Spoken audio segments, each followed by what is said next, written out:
Thank you very much for joining us today here. And Kathryn Helgaas Burgum, the First Lady of North Dakota. And as part of First Lady duties, you have made it upon yourself to have an addiction campaign, is my understanding. So I'm very glad you're here today. First of all, how are you? I'm great. Yeah, I'm like so grateful, really, to be in this role. And, I never thought I'd be First Lady of anything. And it's crazy. Life just happens, and then one door opens, and before you know it, for me, I'm going down this path that I'm very passionate about, and I'm just grateful for the opportunity to be able to help however I can related to anything addiction. So one thing that we've said in the past is that politics is really kind of an industry. I mean, you've got guys that have been in office for 30 years. That's longer than some people hold a job. The Governor Burgum, he was kind of new to politics. He kind of came in, so that means you're new to politics. Before we get into this addiction awareness and the campaign and everything, how's the adjustment, the culture shock, just that whole thing? Right. Well, again, really grateful. I think it's, I like to think of my role and my platform and what we're trying to accomplish here as being non-political. It's clearly a social issue that's affecting so many people.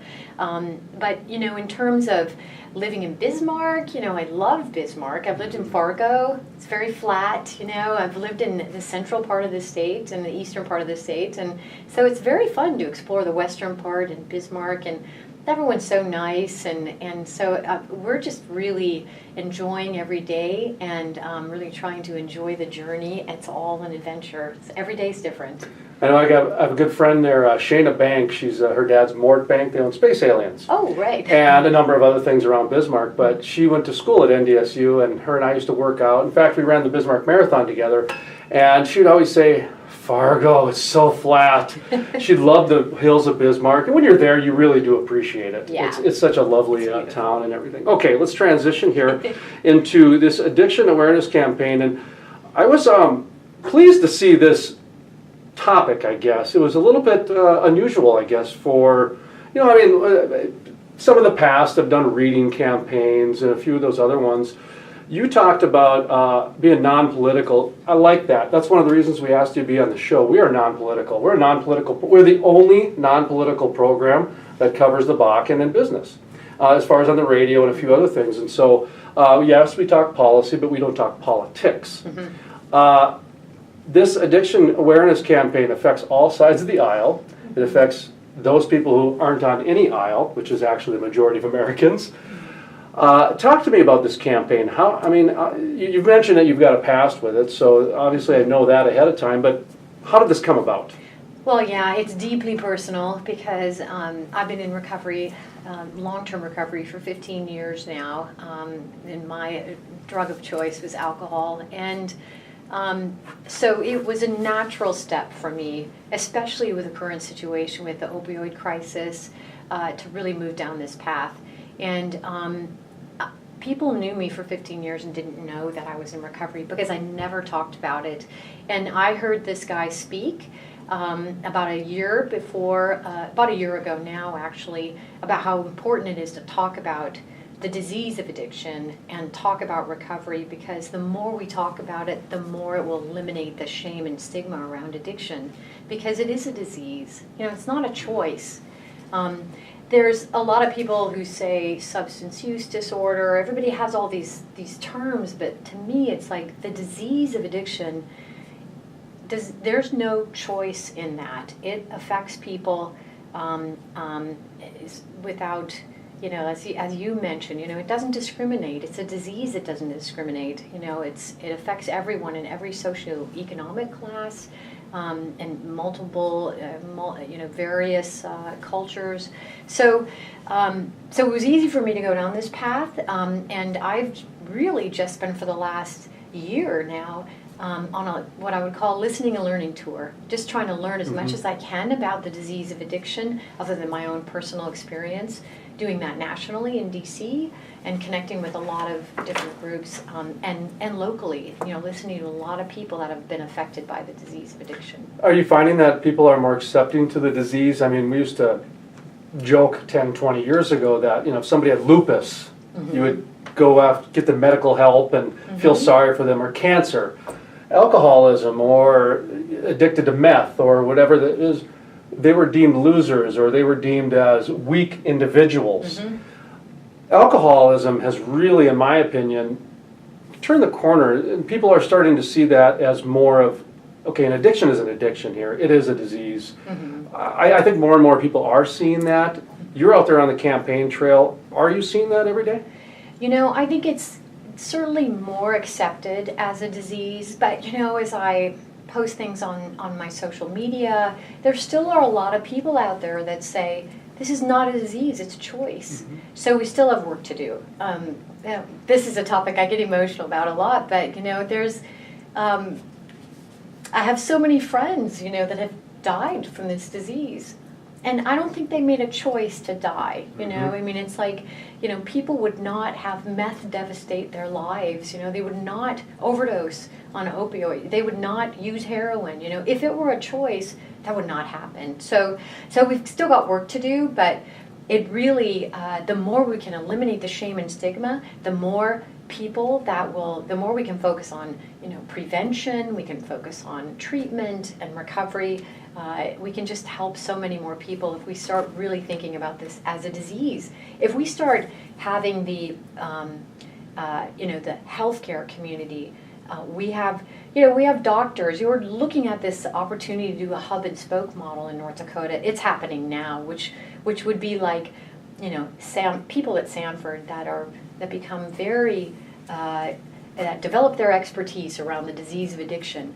Then we have people in smaller communities like Hettinger and, you know, smaller communities around our state that are connected to those people. In the same way, we have them connected for the disease of cancer or diabetes. You know, in that way, if we're able to get those people, the hub is in Fargo and the spokes are the smaller towns, if we're able to have that connection and then that integrated health care, that would just get us so much further down the path of helping people who need help with the disease of addiction. You mentioned it's personal to you. Yeah. This is a very personal topic to a lot of different people. I know I mentioned to your media personnel that my father was an alcoholic, and so I grew up in an alcoholic family. I went to Alateen. My mom, Al-Anon, you know, and so I didn't really know that growing up because that was just part of my life. Right. And I thought everybody's father was quick-tempered, you know, type of a thing. Yeah. And, well, that's what they showed me on TV, too, so. But it is a personal topic to those people. How are people opening up to you? Because I would guess that people are a little bit shocked that you're as open as you are. Yeah, well, you know, so we had this conference this fall. Doug and I hosted a conference called Recovery Reinvented. In fact, I brought you something from that conference. So we gave out these coins. And these coins, on the back of the coins, it says, I will use my voice to end the shame and stigma of addiction. So we gave these out. I'm passing these out to people across the state, and this is yours. Yeah, just to remind people to talk about the disease of addiction. So what we did at that conference, it was really a call to action. There, you know, we thought maybe we'd get 300 people there, and there were, you know, 1,000 people, almost 1,000 people registered. We asked all those people to be our grassroots movement to.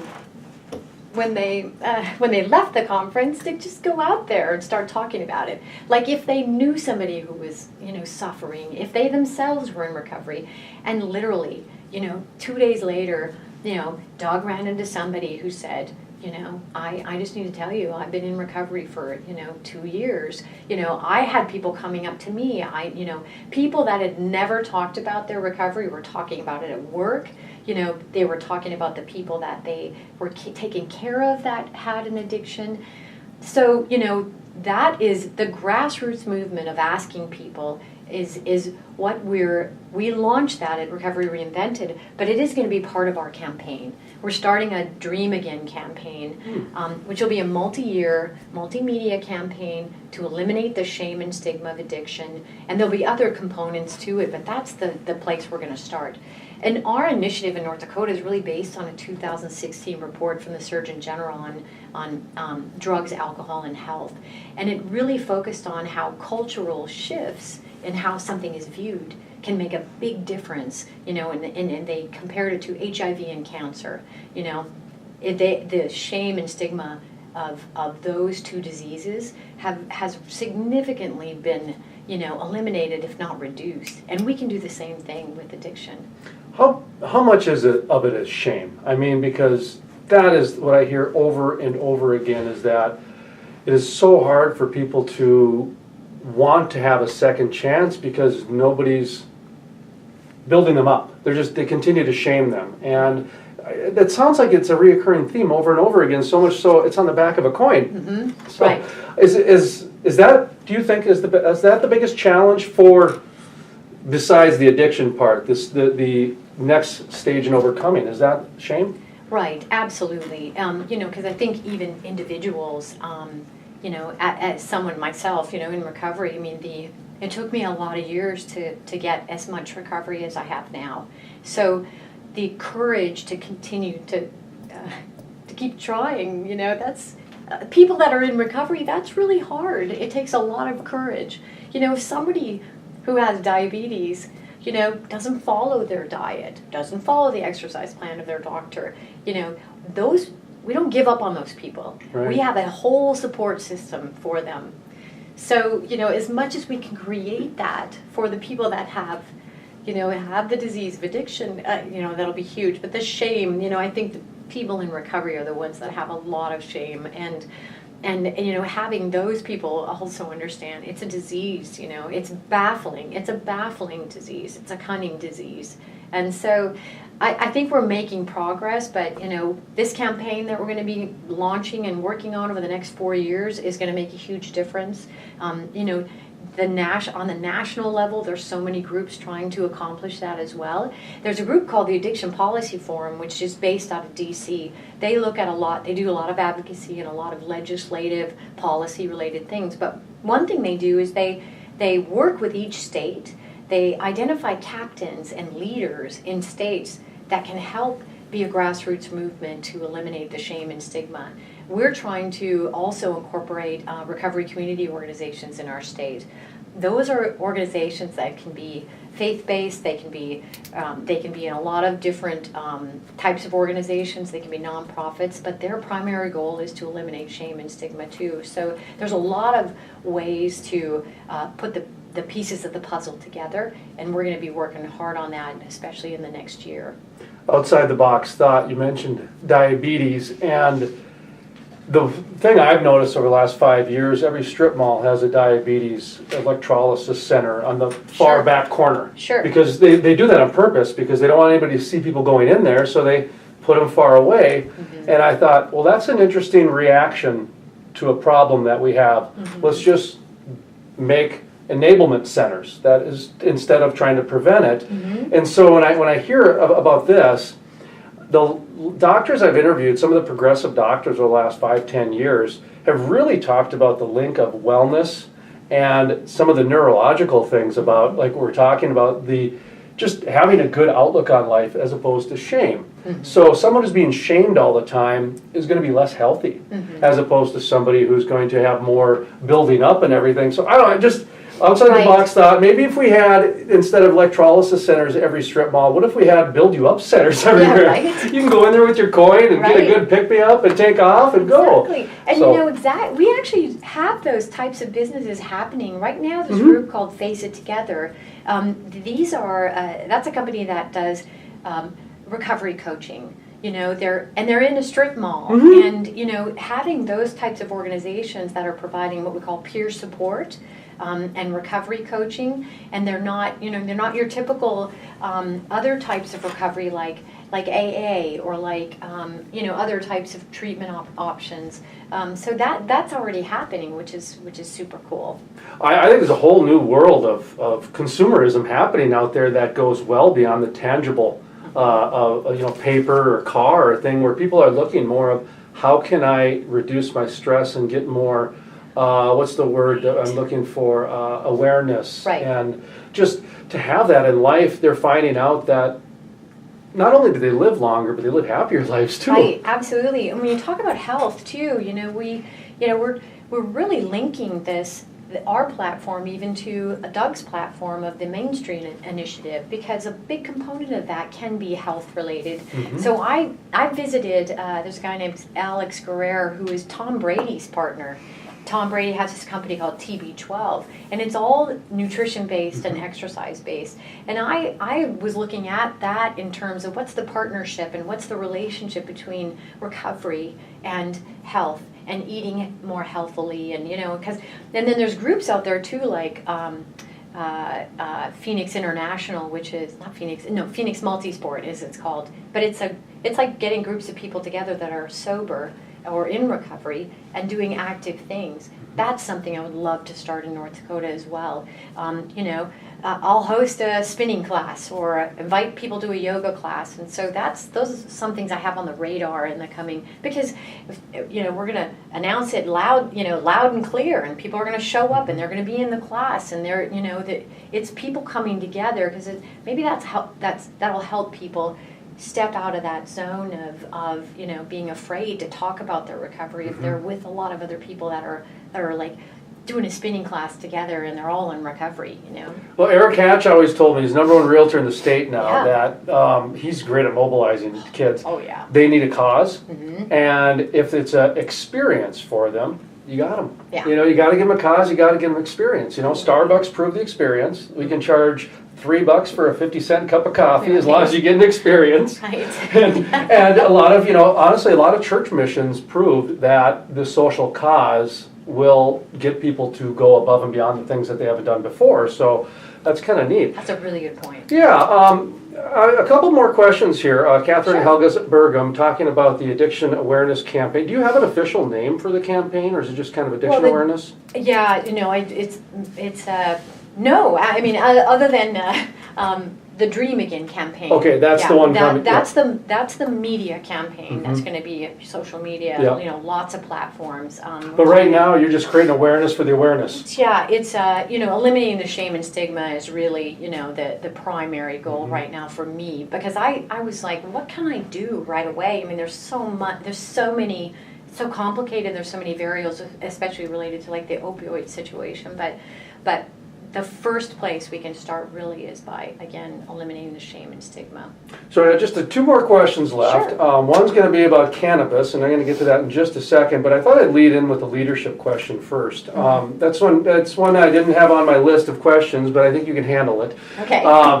It's what's happening right now is the oil and gas industry, for example, the hydraulic fracturing, the technologies made them rewrite their business plan.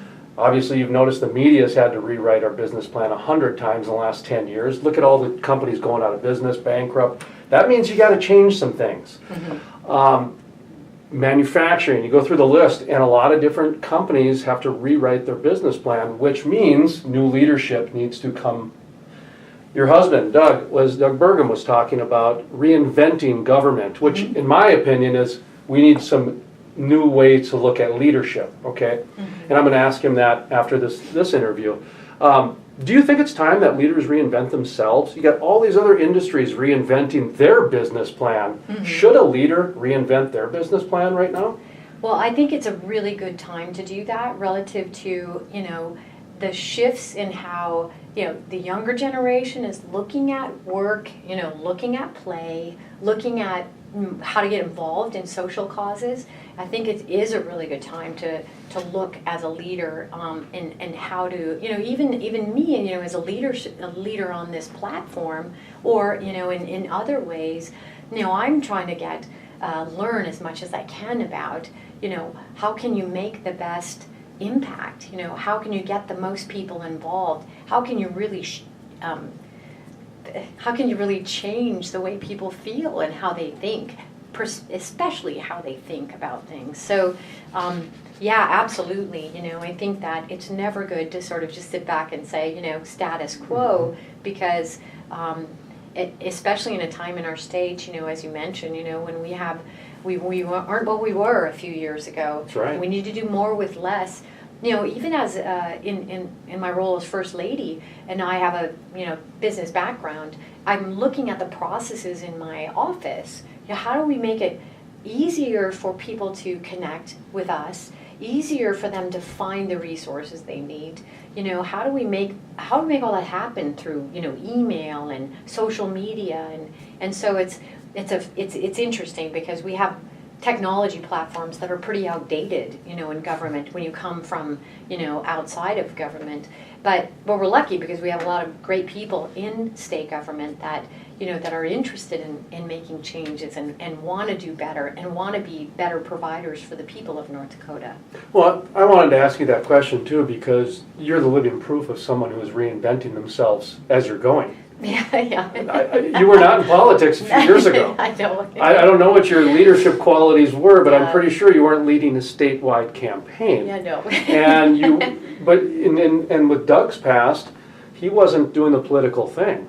So you didn't have the pedigree like a lot of the other, wives or husbands, for those women that are in politics. But I thought it was kind of neat because here you are reinventing yourself.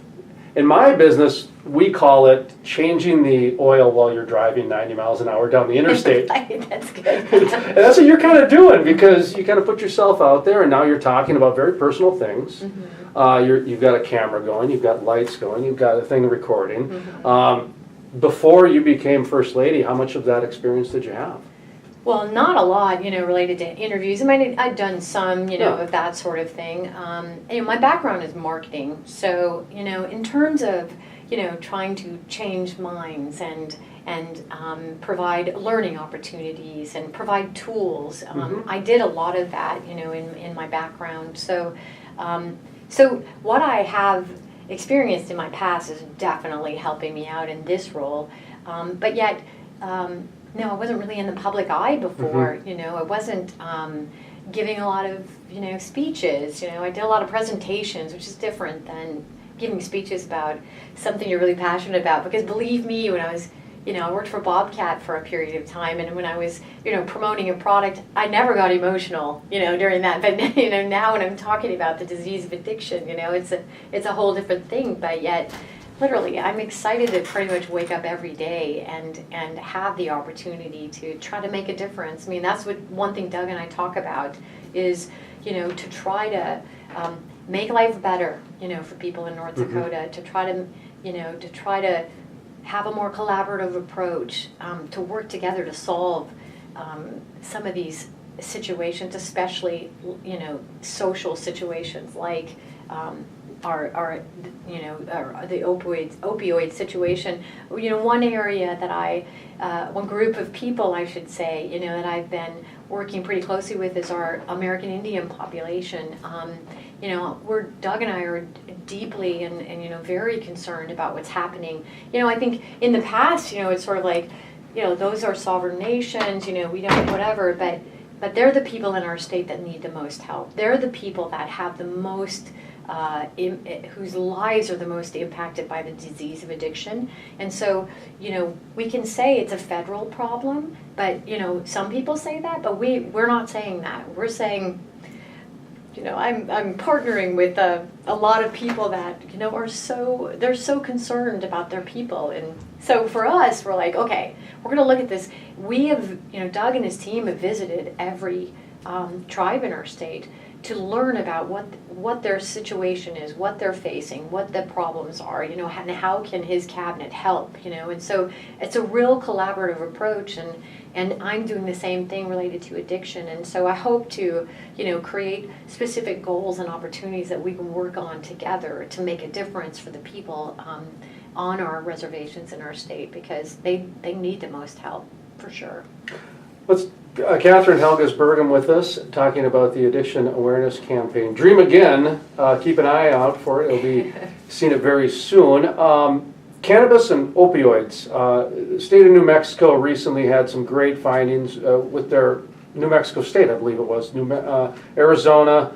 Illinois actually has a lawmaker introducing legislation to add opioids to their medical marijuana program, which is like groundbreaking and like it's not only symbolic but groundbreaking.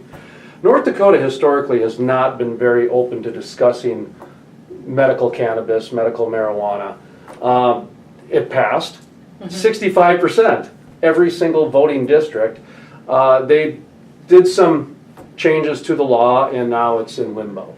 And so when I talked to the health department, about a month ago, I asked them, they said there are some conversations at the Department of Health happening. On your road trips, addiction going on, the opioids, the national epidemic, it's starting to get traction in other states and that sort of thing. Without getting you in any kind of trouble by saying the word cannabis, is anybody talking about those two links together around you at all? Well, I'd have to say that I am in no way an expert on that, and actually haven't, really done any deep dives. In fact, I want to write down the names of those because I want to learn more about the reports that you're talking about. So I'm really, I would say, still in the research phase for that. I think that I've been looking a little bit more in terms of prevention, and the research around. When teens start drinking and how that can affect their likelihood to become addicted later in life. I think there's also research related to, marijuana in the same way. But I haven't, relative to how much more likely someone might develop an addiction, if they're using marijuana or drinking before your brain is fully developed. There's research out there around that. I can't quote anything specifically, but I think it's important to be looking at that.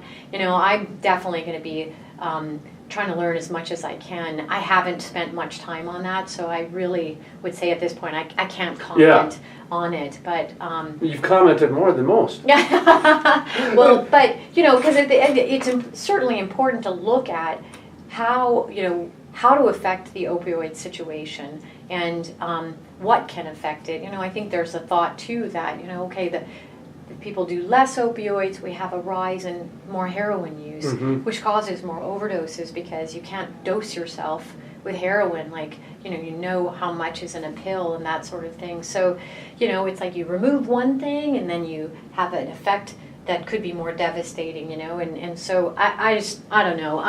I'm trying to learn as much as I can. One of the more interesting ones I found last week, I interviewed a doctor, and the research they found there was like an opioid. This is very basic here. Yeah. Like an opioid is specific to one nerve or molecular type of a thing, whereas cannabis kind of blankets everything, and so you do not develop a tolerance because you can do a sativa or an indica, which is two different strains. Okay. So you can go back and forth. Whereas the opioid, you can't do that.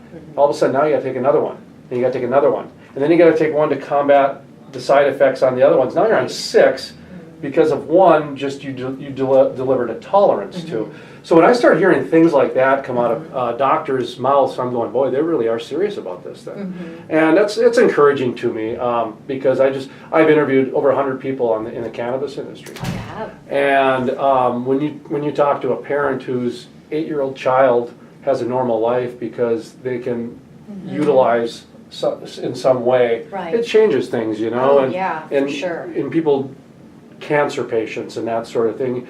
You mentioned before about it's a federal problem. I just thought in my head, can't we get back to it's a human problem? Yeah, absolutely. That's where I think you're coming from with a lot of this, is you're trying to just create an awareness to say, let's not shame people and let's build them up and help them. Absolutely. So what is your next thought or your next step? So let's just kind of final thoughts, recap. What is your next steps? What are you doing next as far as how do you see this rolling out? Right. Well, it's a perfect time to be talking about this. So I'm really looking at what goals we're trying to accomplish in 2018. So I'll be doing that at the end of this year, and again pulling in the stakeholders and the people that I can partner with in this process. We have 15 different groups in the state, councils, blue ribbon commissions, youth committees. We've got a lot of different groups trying to tackle the opioid situation, and as a part of that, looking at the disease of addiction in general. So one thing I would like to do is try to figure out, how can we have a collaborative approach with what everybody's trying to accomplish, because but every community is different too. In our American Indian community, we have in our American and Indian communities, we have interrupted by the governor. Cameras are Come on in. Oh yeah. Photo bomb. What, are we being wrap it up or what, huh? All right, let's wrap this up. So more information, where can people find it? The governor's website? Yeah. So go to recoveryreinvented.com. Recoveryreinvented.com. Recoveryreinvented.com is our website where we post the latest news, what we're trying to accomplish, initiatives, and follow me on social media. Okay. I've got a Twitter account, I've got a Facebook account, and we'll be much more active in that arena in the upcoming year. So, but look for some very specific goals and actions and hopefully results that we'll Thank you. accomplish. Yeah. Thank you so Appreciate much, it. Jason. It's great to meet you. Thanks Nice for to meet having you, me. and make sure you keep us informed of this, and we'll make sure we get the information out there, okay? Absolutely. Thank you. Thank you.